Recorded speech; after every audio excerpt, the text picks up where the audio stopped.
August 15, 1947 ఎన్నో ఏళ్ల స్వాతంత్ర ఉద్యమం తర్వాత భారతదేశం అనేది బ్రిటిష్ పాలన నుంచి బయటపడింది. ఘోరమైన ఈ స్వాతంత్ర ఉద్యమంలో భారతదేశం అనేది ఎంతోమంది యోధులను అయితే పోగొట్టుకుంది.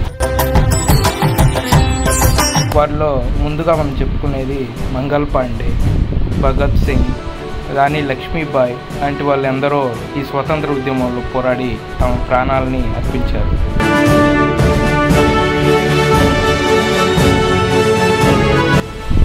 ఇలాంటి స్వతంత్ర ఉద్యమంలో ఎంతోమంది స్వతంత్ర సమరయోధులు తమ ప్రాణాలను అర్పించిన తర్వాత మహాత్మా గాంధీ గారు ఈ స్వతంత్ర ఉద్యమంలో పాల్గొని సత్యం, అహింస అనే దాన్ని ఈ ఉద్యమంలో ప్రవేశపెట్టి స్వతంత్ర ఉద్యమానికి కొత్త రూపునైతే తీసుకొచ్చారు.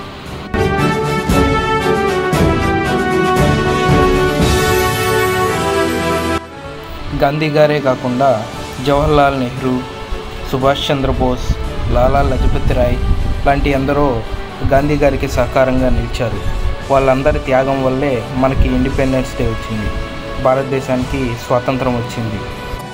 ఎంతోమంది వీరుల త్యాగం తర్వాత ఆగస్టు 14, 1947లో మనకు స్వతంత్రం అయితే రావడం జరిగింది. అదే రోజున జవహర్లాల్ నెహ్రూ గారు 3 రంగులతో ఉన్నటువంటి భారతదేశ పతాకాన్ని ఎగరవేసి స్వాతంత్రాన్ని తెలియజేశారు. शुभ्रज्योत्स्ना पुलकितयामिनी पुल्लकुसुमित द्रुमदलशोभिनी सुहासिनी सुमधुरभाषिणी. పవిత్రమైన ఈ రోజున ఎందరో వీరుల్ని మరొకసారి స్మరించుకుందాం. జై హింద్.